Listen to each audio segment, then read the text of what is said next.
Ladies and gentlemen, good day and welcome to the Q3 and 9-month FY25 conference call hosted by Jubilant Foodworks Limited. As a reminder, all participant lines will be in the listen-only mode, and there will be an opportunity for you to ask questions after the presentation concludes. Should you need assistance during the call, please signal an operator by pressing star then 0 on your touchtone phone. I now hand the conference over to Mr. Lakshya Sharma from Jubilant Foodworks Limited. Thank you, and over to you, Mr. Sharma. Thank you so much, Darwin. So a very good evening, everyone, and welcome to Jubilant Foodworks Limited Q3 and 9-month FY25 earnings call for investors and analysts.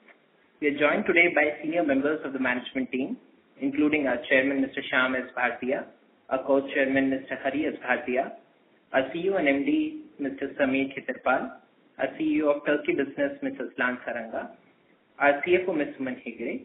We will commence with key thoughts from our co-chairman and turn to our CEO and MD to share his perspectives.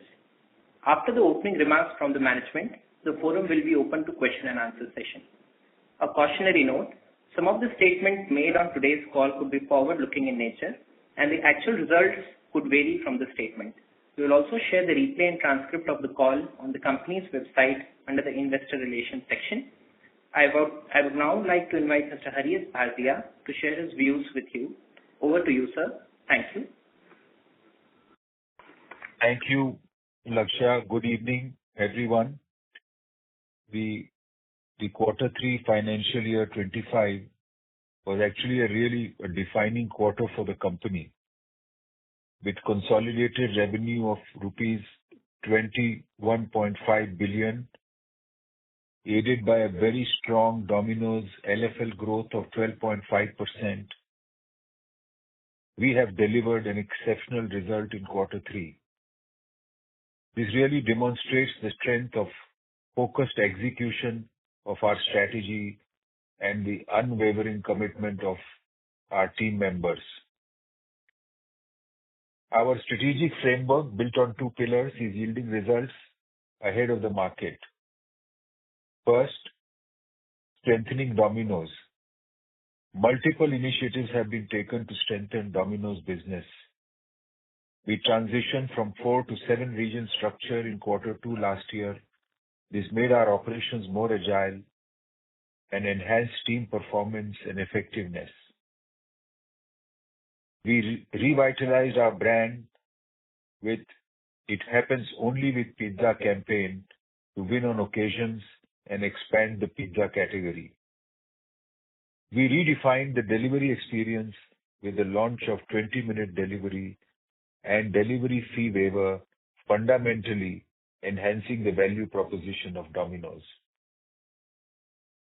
Accelerated pace of product innovation to continuously delight our customers. These initiatives helped us achieve new peaks and deliver a great growth momentum to the business.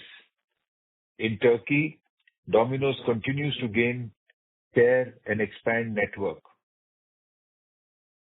The second pillar is accelerating the path to profitability for emerging portfolio of brands. Coffee is on its way to become top 5 cafe brands in Turkey, and during the quarter, it achieved a significant milestone by becoming the first emerging brand from our portfolio to surpass 150 store mark. In Popeyes, we expanded the network. We are equally focused on reaching the desired unit economics and payback periods. We are progressing well on our path. Even in the softer demand environment, we have continued to make investments for store growth and technology and absorb costs to deliver value to customers. We see this benefit in higher like-for-like growth in the Domino's business. With consumption picking up, we are confident of our growth journey. I'll now invite Sameer to provide a more detailed perspective on our operational performance and strategic initiatives. Thank you, Mr. Bhatia, and good evening, everyone. Q3 indeed was a landmark quarter for our company, marked by record performance for Domino's business. This exceptional performance is a testament to focus on the ground execution of our strategy and the unwavering dedication and commitment of our teams. From our food parks and stores to our technology and delivery teams, every member of JFL family played a pivotal role in delighting the customers during the countless celebrations encompassing not limited to Diwali, Christmas and New Year. Their commitment to excellence fuels our success and positions us for continued growth.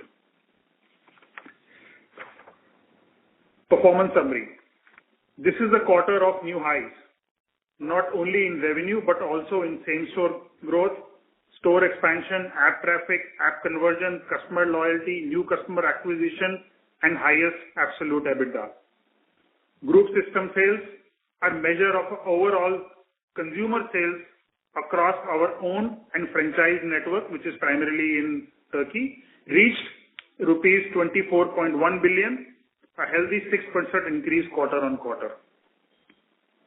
Consolidated revenue came in at rupees 21.5 billion, up 56.1% year-on-year. The organic growth came in at 19.4%, while the rest is on the account of DP Eurasia sales not being in the base.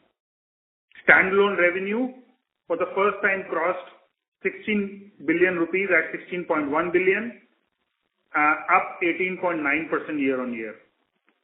Our total store network now comprises of 3,260 stores and net addition of 130 stores during the quarter, with 67 net store additions in India and 63 in international markets. Coming to India segment, Domino's India delivered an exceptional performance this quarter, achieving highest ever sales. Led by our own app, food tech capabilities, revenue surged 8.3% year-on-year, fueled by a very impressive 33.8% increase in orders. New customer acquisition grew by 55%, and we have also started to see the benefit of new customers repeating and compounding happening. LFL sales grew by a strong 12.5% year-on-year, driven by strong delivery-led LFL growth of 24.7%. Mature store ADS achieved a new high of less than 86,000 rupees. I am also delighted with the enhanced pace of innovation, product innovation, and proud of how operationally complex products like Cheese Volcano are being rated very highly by customers and delivered to customers inside the stores and in their homes. During the quarter, we introduced 3 new flavors of popular cheese burst range, further enhancing our pizza credentials and cheese portfolio. Learning from US and other Domino's markets suggests a strong salience of chicken items along with the pizza. We are materially under-indexed on this salience, and hence we see as a big... Participants, please stay connected. We seem to have lost the line for the management. Please stay connected while we reconnect the line for the management. Participants, thank you for patiently holding your lines. We have the line for the management reconnected. Over to you, sir. My sincere apologies that the line got disconnected. I'll start from where I believe we got disconnected. I'm also delighted with the enhanced pace of product innovation and proud how operationally complex products like Cheese Volcano are being rated very highly and doing very well on delivery. During the quarter, we introduced 3 new flavors of our popular cheese burst range, further enhancing the tease of cheese. Learning from US and other Domino's markets suggests a strong salience of chicken items along with pizza. We are materially under-indexed on this salience, and hence we see an opportunity to unlock this platform. Like pizza, wings and other chicken feast items are shareable and add to higher ticket and customer repeats. We were patiently perfecting the customer value proposition in South India and now have launched the chicken range nationally starting at rupees 99 along with an ATL campaign. We believe this new range will drive incremental occasion and help us serve new customers.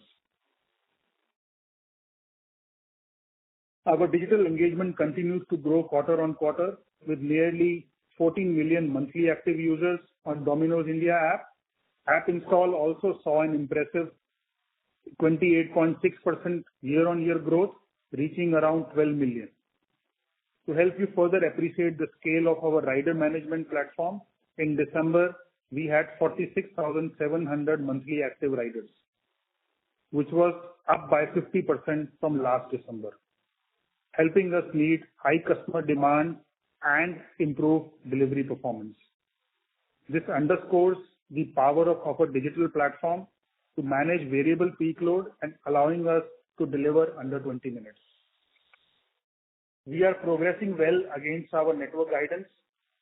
We opened 60 net new stores for Domino's in India this quarter and entered 19 new cities, ending with a total network of 2,139 stores, now serving customers in 466 cities. The competitive intensity continues to be strong, along with inflationary pressures.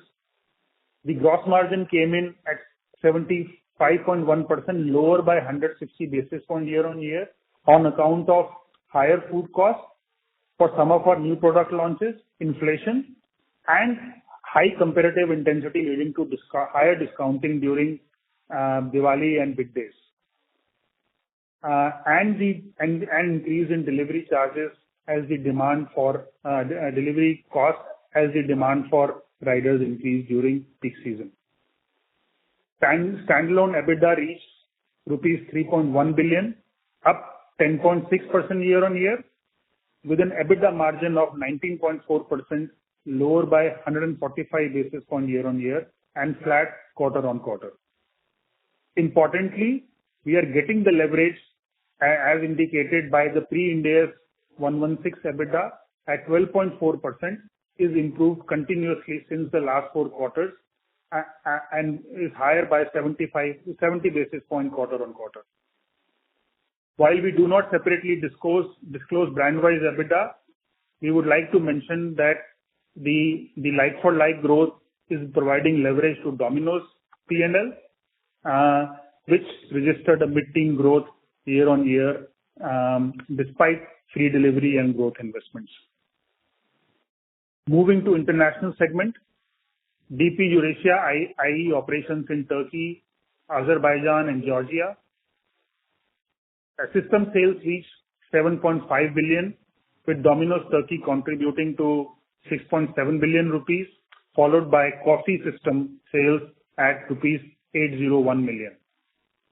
I am excited to share with you that DP Eurasia revenue crossed a milestone of rupees 5 billion for the first time, registering a strong 9.5% quarter-on-quarter growth.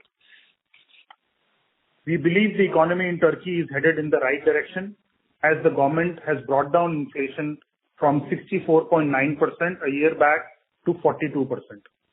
However, this has also led to lower wage revisions. In high inflationary environment, wage revisions trigger an immediate consumption boost. Despite these headwinds, the team in Turkey delivered competitive growth. Domino's Turkey like-for-like sales came at -3.2% on a base of 18.9% LFL, which was same quarter last year. Coffee like-for-like sales grew at -2.6%, and last year this same quarter number was at 27.7. Basically, high bases explain negative LFL. For the 9-month period, DP Eurasia revenue reached 14.3 billion with an EBITDA margin of 23% and PAT margin of 7.2%. We have achieved a significant turnaround in Sri Lanka with record revenue of rupees 213 million in Q3, up 65.4% year-on-year. The strong performance is entirely driven by same-store growth as we have strategically paused network expansion to focus on optimizing the existing store. key initiatives such as store relocation, exciting new product launches, and focus on local store marketing and campaigns have fueled this impressive growth. We also went on TV for the first time. In Bangladesh, the revenue was 173 million in Q3, up 38.6 year-on-year, scaling to a new record. For the first 9 months, consolidated revenue came in at rupees 60.4 billion, up 48% with an EBITDA of rupees 11.8 billion, up 42% year-on-year, translating to an EBITDA margin of 19.6%. In closing, we are delighted with our Q3 performance, which has helped us elevate the YTD trajectory of the business and remain focused on technology, delivery innovation in food, and winning store by store, pizza by pizza. We believe single-minded focus on having technology and fast delivery capabilities are contributing to ahead of market performance. These are strategic modes for us. We will continue to invest ahead of the curve, and we see momentum build from Q2 to Q3 and Q4 as new acquired consumers begin to compound and come back to buy more, and frequency has also improved. With that, I request the moderator to commence the Q&A session. Thank you very much. We will now begin the question and answer session. Anyone who wishes to ask questions may press star and 1 on the touchtone telephone. If you wish to remove yourself from the question queue, you may press star and 2. Participants are requested to use handsets while asking questions. Ladies and gentlemen, we will wait for a moment while the question queue assembles. The first question is from Tejas Shah from Avendus Spark. Please go ahead. Hi, Samir. Hi, team. Thanks for the opportunity and congrats on a good set of numbers.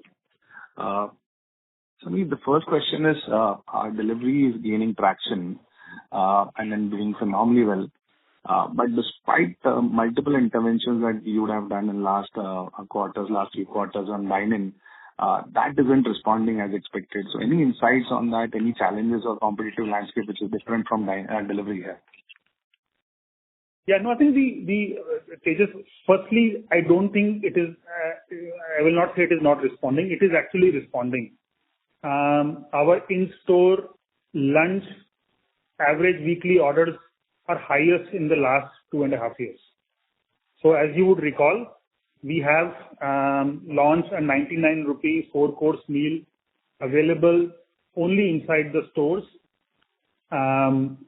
during lunch hours. And there are many stores where I get customers line up to get it, and after 3 p.m. there is a little bit of a pushback from customers why it is not available post 3 p.m. So dine-in, if you look at our on-premise sales, there are 2 components. Customers who come in to eat, get their pizza, sit down, and then leave, and there are customers who come in and do a takeaway. The takeaway channel or the customers coming in for takeaway, that has actually moved to completely delivery, understandably so, since delivery is free. As the basis gets corrected, we are very confident delivery will also, the dine-in will also improve. In fact, the store experience, the new stores that have come in with higher quality of material, focus on store experience, greetings, all that is paying off. We see it in our numbers. I think it's a matter of quarter or 2, you will also start seeing it. Sure. Very clear. And second and last, the LFL and margin relation here. So LFL recovery, just wanted to understand, is there a technical angle also here from here on, as most of our split stores which were not part of LFL club for last 2-3 years must be returning, and those are usually good locations which got split. So, and hence we are seeing very sharp recovery in LFL, but commensurate margin expansion is not happening because of, or there are any other reasons, because we expected with this LFL much higher margins in this quarter. Yeah, no, I think it's the overall demand scenario is muted, right? So I think with that, we have taken 4 conscious calls to expand ahead of the market to get market share and acquire new customers. Now, these 4 interventions are following. Firstly, give more food through cheese burst and volcano pizza to customers. So therefore, we are engaging with Gen Zs and we are acquiring new customers. Second intervention was we increase our marketing investments in fixed advertising above the line investments. Third is we don't want to lose share on aggregator platforms, and therefore we are matching the comparative discount that is happening on that platform. And fourth is free delivery, right? And partly we've recovered through packaging charges and internal tightening. So all these 4 are very conscious choices, right? And it is investment for growth and investment for new customers that we are acquiring. At any time, I think we are very easy to kind of dial bit down and let that flow. But I want to assure you, Domino's P&L is actually getting the leverage, maybe slightly lower than what we would like, but these are all investments for growth, and you'll see compounding happening and this flowing to the bottom line. We are very clear about how and when this flows to bottom line. Yeah. And if I may squeeze in one last, Popeye 4 store addition in a festive quarter looks underwhelming. So any plan of scaling up there? Yeah. So I think we've drawn up a list of top 100 locations, and it is a matter of finding those locations. So let me assure you, the average daily sales for Popeyes is improving. Margins are improving. CapEx is actually materially low from where we started.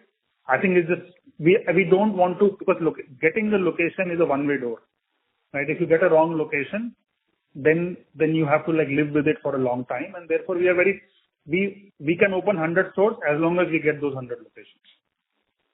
And some of the locations like that we opened, like Pacific Tagore Garden, right, in Delhi, right? These are testimony of that, these outstanding locations, and these stores are exceeding our expectations. Perfect. Well, very, very comforting. Thanks and all the best for coming quarters. Thank you. Thank you, Tejas. Thank you. Next question is from Jignanshu Gor from Bernstein. Please go ahead. Hi, Samir. Congratulations on a strong quarter. I think I had one question on the gross margin. So what has contributed to that, and do you expect improvement in gross margin as we go forward, either in the form of price increases or in terms of premiumization of in-store customers? So how would you think about that? Yeah, I think internally we have targeting a 100 basis point improvement of gross margin, right? In the next 2 to 3 quarters, right? That's what we are planning to do. There are named initiatives on correction of wastages, on correction of the other like packaging material, etc. So there are multiple initiatives on that one.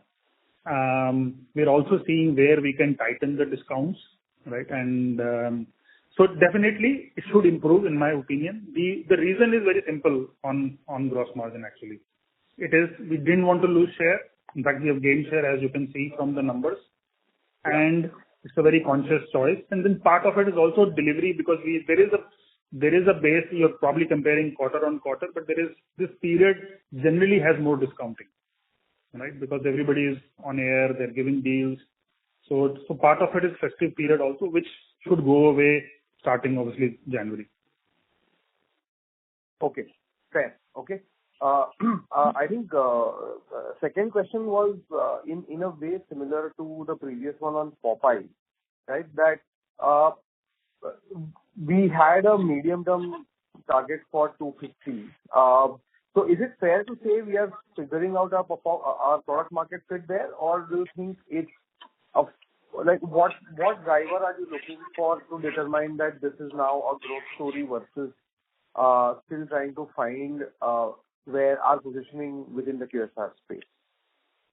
I think to me, like, there is definitely no challenge on customer value proposition, product market fit. I think there is a huge headroom driven by one large competitor in this space. So I think It is purely about execution. So India is a 70% chicken eating market. We started in South, and therefore that's the right place to start. That's where the densest of the market and highest ADS per store is there. We are present in Kerala, Tamil Nadu, Karnataka, Telangana. These are the right places to be. We've come to NCR. We are looking to launch in Mumbai. So it is about finding the right location. We fixed a lot of unit economics in the last 3 or 4 months. We expanded the team. I have already put in a team that will carry me from here to 1,000 crores. So absolutely no bearishness on the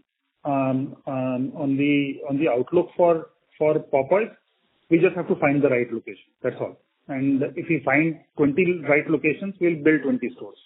And we are in several such discussions with all the right properties that we want. Okay, fair. Are you looking at Popeyes also as a largely delivery-led model, or do you think dine-in is where that will be focused on? See, the learning from rest of the world and Domino's is that on high street, when I look at some of the great comparative brands who are more dining focused, their dining or on-premise business is declining. And delivery tailwinds are universal and worldwide. So what we've done, we have refitted our store size to about 1,200 square feet on high street. As you know, we have our own app. Our own app salience is growing, and like Domino's, we deliver. Popeyes. Okay. So we are building the business. So delivery will grow, right? That's a universal truth. So we have to be present in the right locations in malls where there are footfalls, and we have to be in the right locations with the right capex model, delivery-led stores in high street. And both we know how to do it. And second one is a Domino's playbook, and we are shamelessly copying over there. Okay, fair. I'll let me circle back for more. Thank you so much, Samir. Thank you, Himanshu. All the best. Yeah. Thank you. The next question is from Arnab Mitra from Goldman Sachs. Please go ahead. Yeah, hi, Samir and team, and again, congratulations on a great set of numbers. Now that we've seen good evidence of your strategies working out in terms of consumer traction, would it be reasonable to expect these levels of LFL to sustain going ahead, or are there some base effects and other things which we should be cognizant of in terms of how we expect this to move ahead? And also a linked question to this is, as you rightly said, you've invested a lot to get this growth. Would you want to dial back that investment a little bit, focus on margins, and therefore that could be a reason why the LFL could be a tad lower than what you've delivered this quarter going ahead? I think all sets of great questions,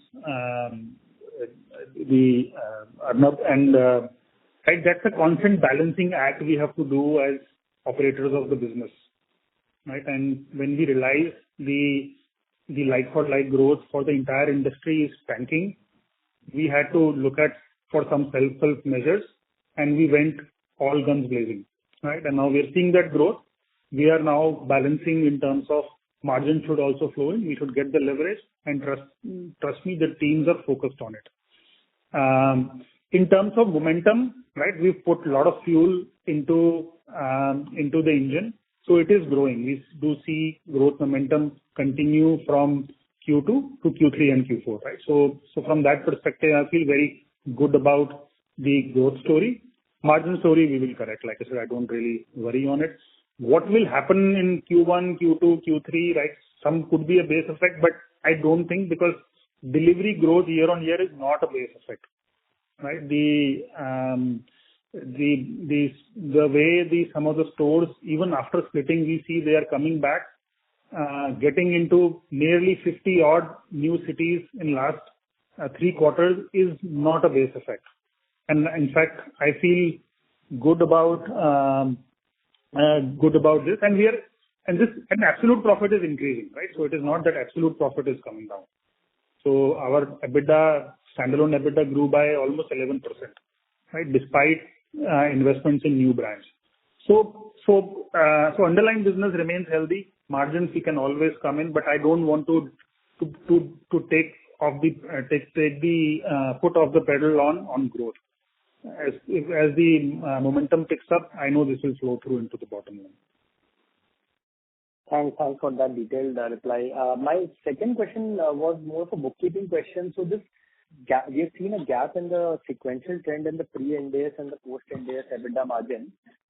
Could you just help me understand what has driven the trajectory change, and is it going to continue going ahead, given how the accounting works, or this should like start converging, the trajectory, the direction should also start converging?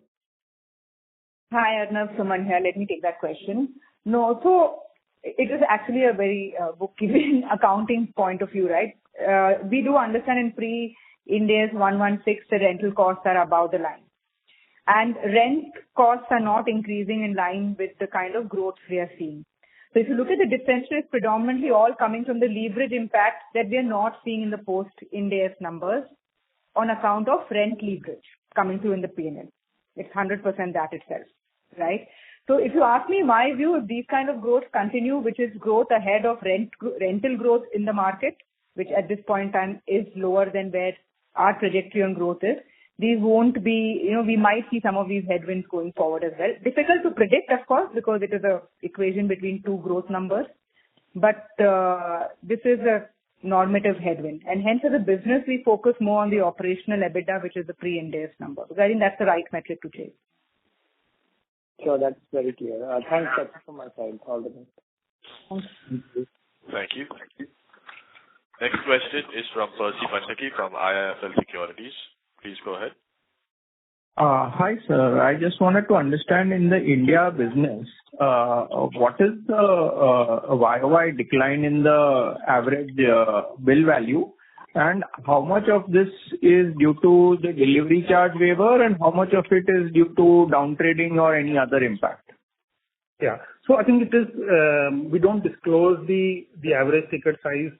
It is fair to assume the entire decline is through delivery charges, partially offset by packaging charges. So, the Domino's India revenue grew by 18% and the order grew by 34%. Right? That should give you some indication. It is largely delivery led, but it is also leading to 55% new customer growth. Right? I think you have to look at these three in tandem, and this one customer acquired eats pizza 3 times in a year. So that compounding we are seeing in our like numbers, because now this is the fourth quarter of free delivery. So the customers that we acquired in Q1 of this quarter, now are we seeing that those coming 3 times in a year? The answer to that is yes. So therefore, I'm very confident about this investment, and that to me will give us the real leverage. Okay, so the AOV decline is only because of the delivery charge waivers. There is no downtrading, and there could be a third reason. There could be additional discounting in addition to delivery charge. So is that also one of the reasons? Because 19 versus 34, that differential is quite huge. Yeah, so I think it is there, but not too much. So it is largely delivery led, and that is the only reason. We also had so what is downtrading, right? So typically we used to define downtrading. If a customer eating a medium pizza goes to a regular pizza, and a regular pizza goes to a Pizza Mania, right? So that's how we define downtrading. On the reverse, we're actually seeing increased salience of core pizza ranges, right? Customers are moving away from Pizza Mania, right? And free delivery allows them to order more, and which we want customers to order more. If one pizza is over, they want to get another pizza. It breaks the shackle of ordering more. So I think it is largely an account of free delivery. Got it. And if I look at it sequentially, that is 2Q versus 3Q, in 2Q itself this year, was the delivery charge completely waived off, or it was only partial and only in 3Q you have had the full impact of delivery charge waive off? No, it was waived off during IPL last year, which was end of March 2024. So we are almost nearing the anniversary of it. So Q2 to Q3, the delivery charges have been the same. Okay, so the sequential decline in gross margin of 100 basis points is mainly because of additional discounting and inflation, and got nothing to do with any other factor. That's correct. Okay, That's right. understood. It's basically that we invested in cheese, right? That's what we are saying, like, because we gave more cheese per product and that is a lever that we always have, right? So we can always reduce the discount on those products. Understood. Secondly, I wanted to just touch upon international in the sense that if I do a ConCall minus standalone net profit, it is about 9 crore for the quarter and about 29-30 crore for 9 months put together. So that's the 30 crore is about the net addition from the international business post the funding cost of the acquisition, etc., etc.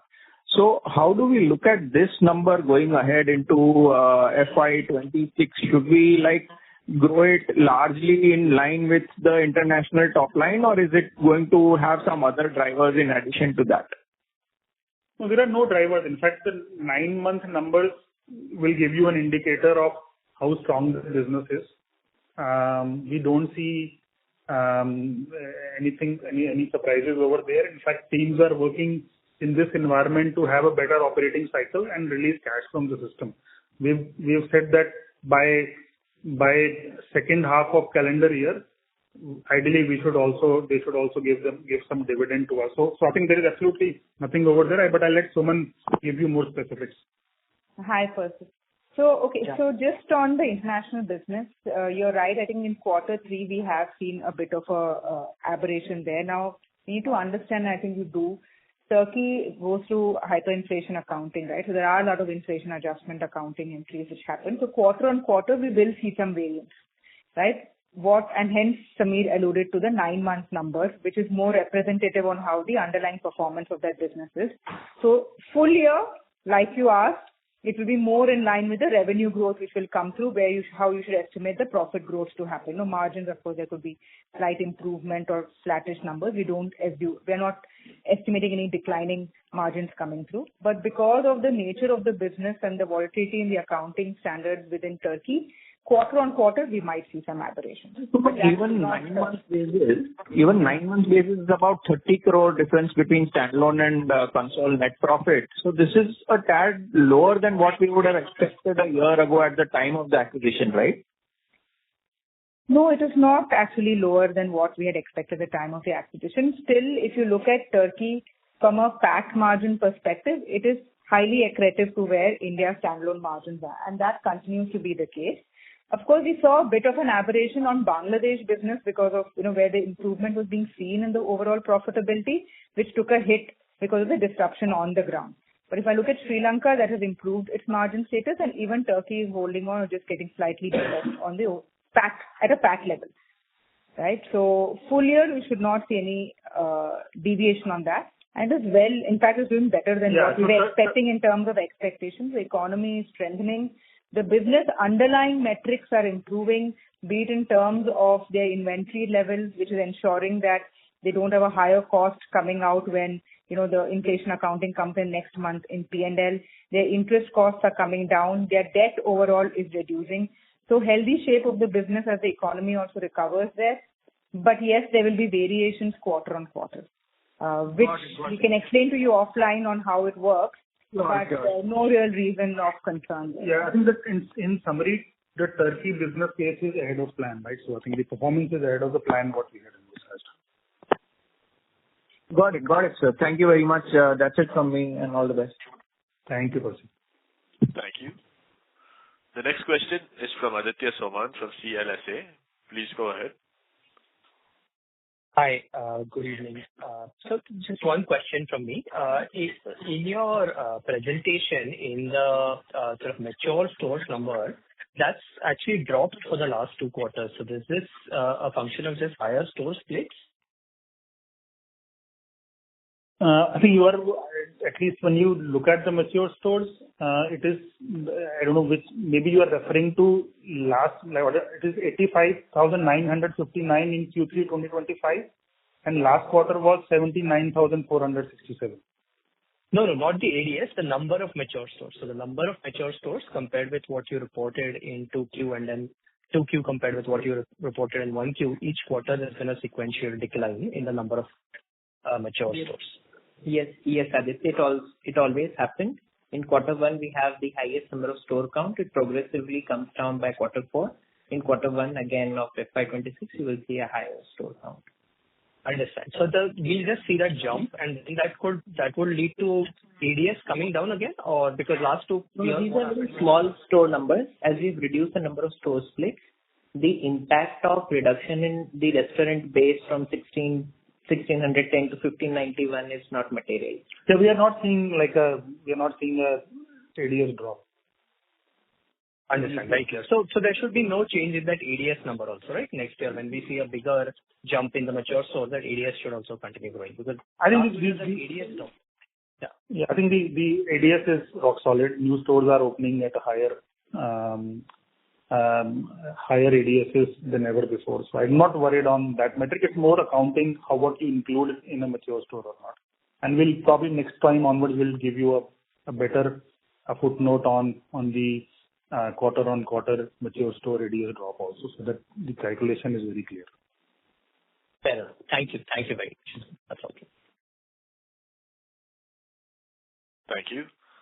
Next question is from Devanshu Bansal from Emkay Global. Please go ahead. Yes, sir. Hi. Thanks for the opportunity and congrats on a very good LFL pickup. Sir, your aggression and market share gain is obviously not a good news for smaller competition that sort of popped up over the last few years. I just want to check your views on continuation of this aggressive strategy of yours, and are we also sort of seeing initial signs of consolidation in the marketplace? Yeah, no, I think I would say what we control is our investments, our actions, and every company wants to grow market share, right? So I think with that, I don't want to step away from driving growth, because growth is the best help that you can give to the business and also in terms of margins and cash ultimately. So in terms of competition, this is how I see it when I just remove myself from my current position. The growth is definitely muted, right? For the industry, and listed players and the large players to me are actually doing better than some of the unlisted and smaller medium chains. There is a big question mark on dark stores. Right? So I do expect with this kind of an environment, business moving largely towards delivery and competition of speed, whatever 10-minute, 20-minute delivery increasing. Some of these business models are under threat, but that might more take as somebody who works in this industry, and that consolidation opportunity to me is sooner than later. Understood, sir. Very clear. Sir, second and last question, I sort of wanted to build on Percy's question. The difference between order growth and revenue growth in Domino's has increased over the last 3 quarters, right? So it was 7.5% in Q1, which increased to about 12% in Q2, and now it is 15% in Q3. So what is leading to continued drop in realizations for us? Because delivery waiver impact was there in all the 3 quarters. Yeah, I think it is more delivery growing faster, right? That's the only thing which is happening over there. Channel mix is moving towards delivery. One thing that you must note, when we did free delivery, we moved to minimum order value of about 200 rupees, 199 rupees. Earlier, there were higher delivery charges before 350 rupees. So we changed that purposefully. Therefore, you see the growth in new customers on account of that. That's the only thing. Otherwise, there is no down trading happening. It's not that we are selling more pizza manias or we are selling one single item. The items per order is not really declining. It is largely the customers have a lesser threshold in terms of ordering. So barrier has been broken. And delivery is growing. Just a follow-up here, because the barrier or maybe the threshold is lower. So from a margin perspective, does that sort of hamper our model, or we will still be able to sustain our margin? Because delivery cost for the order will remain same.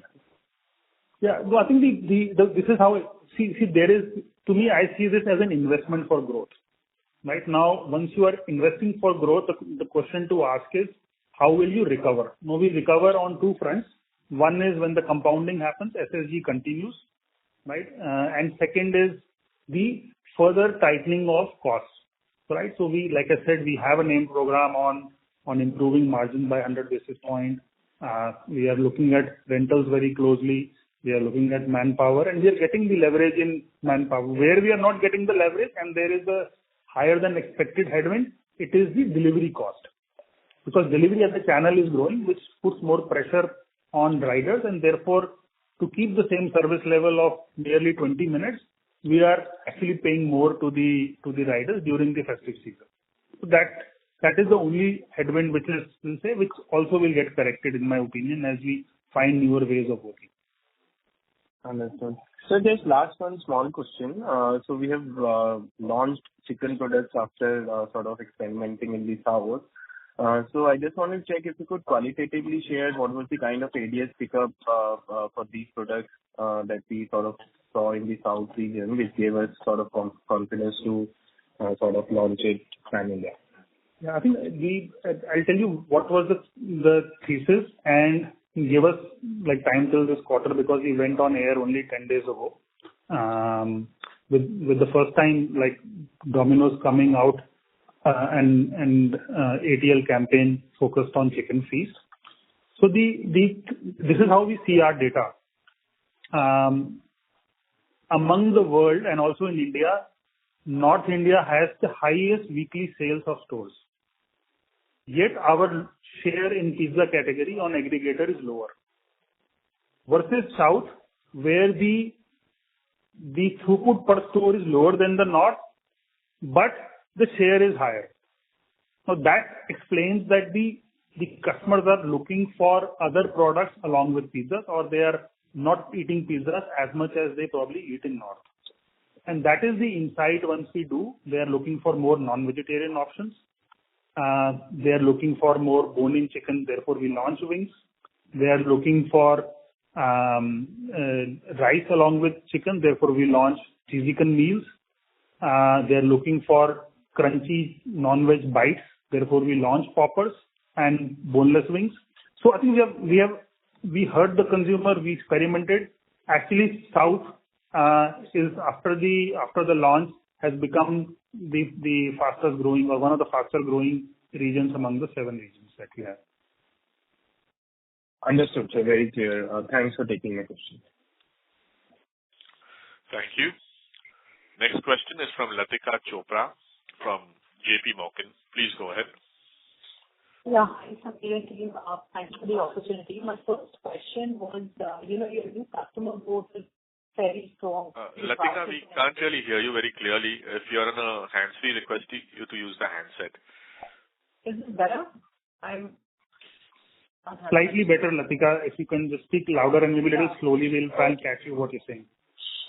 Sure. Thanks, Samir. So my first question was around, new city additions. You have added almost 60 cities over the last 4 quarters, and you have added this year in 9 months almost, 145 new Domino's stores. I'm just trying to understand how many more cities potential you see to expand into, and how does that feed into your store addition ambition, on an annualized basis over the next 3-4 years? Yeah, considering you're moving more towards pre-focused kind of, unit. Yeah. So I think firstly, we are seeing opportunity on both, right? And I quote this example a lot. When I joined a couple of years ago, we had about 30 odd stores in Gurgaon.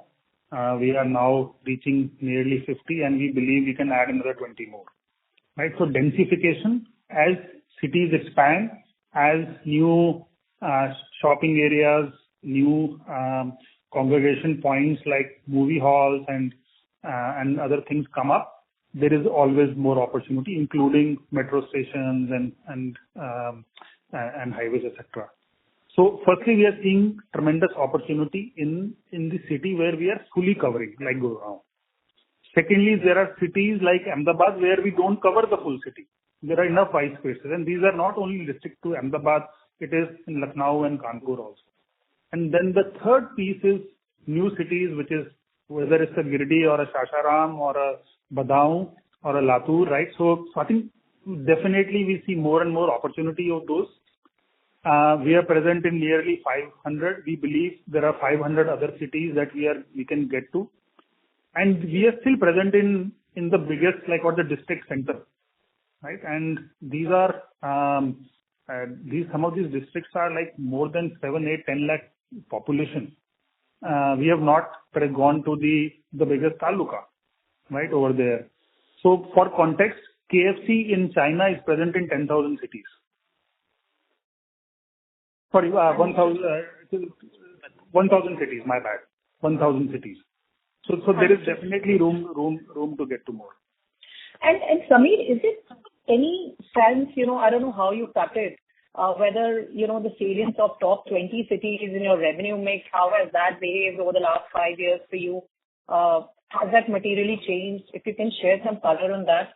And also in terms of profitability metrics across cities, new cities are not margin dilutive for you necessarily. They're accretive, actually, slightly accretive in percentage terms, lower in absolute profit because their costs are also lower. Dine-in takeaway is higher in these cities. Delivery salience is lower. So, but throughput is lower. So we are, I think Latika, the best question to ask is the payback period lower in these cities, right? So the answer is no. So we continue to maintain 2.5 years of payback period. As long as that is coming, I think that's the mother metric that we chase. And salience of larger cities, anything that you have to share? How you track? No, I think I think we're expanding again, like how we run our new business. Like I said, for Popeyes, same thing the team from Domino's have done. They have a list of 1,000 stores that they want to open, whatever in the next 3, 4, 5 year time frame, right? So as long as they get those locations, they will continue to open. So these 1,000 locations some of them are in places dense like Gurgaon and Goregaon, and some of these are in Badaun and Latur and Giridih of the world. So wherever we find the right location, we'll open the store. Sure. And the second thing that I wanted to check was an aggregator salience, in delivery mix now, because you talked about more promotions on this channel, on these platforms as you wanted to grab more share. But at the same time, your own app metrics are also fairly healthy. So could you give us some color on how this mix is trending and what kind of differentiation is there in terms of profitability metrics between own versus aggregator platform? Thank you. Yeah, I will not answer that question because I am here to serve customers. The person you are speaking with has put you. Yeah, Latika, can you hear us? Yes, I can hear you. Sorry. So, no, we refrain from giving mixes. Having said that, our apps are growing very healthy.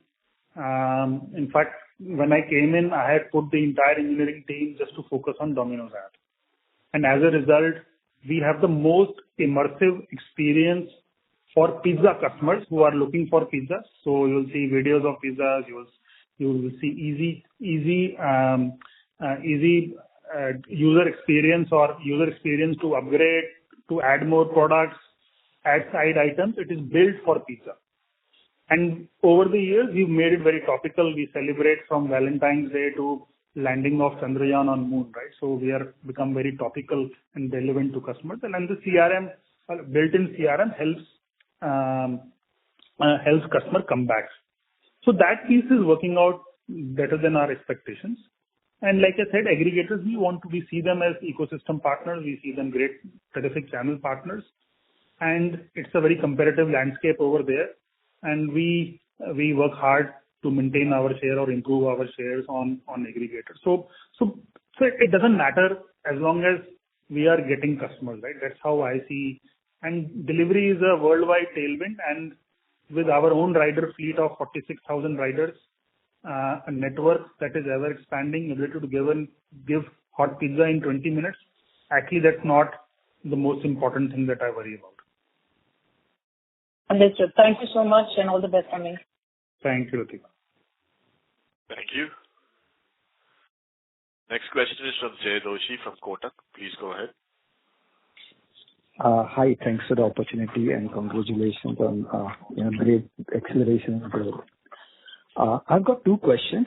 The first one is, in this quarter we saw about 18% top line growth and 14% pre-Ind AS EBITDA.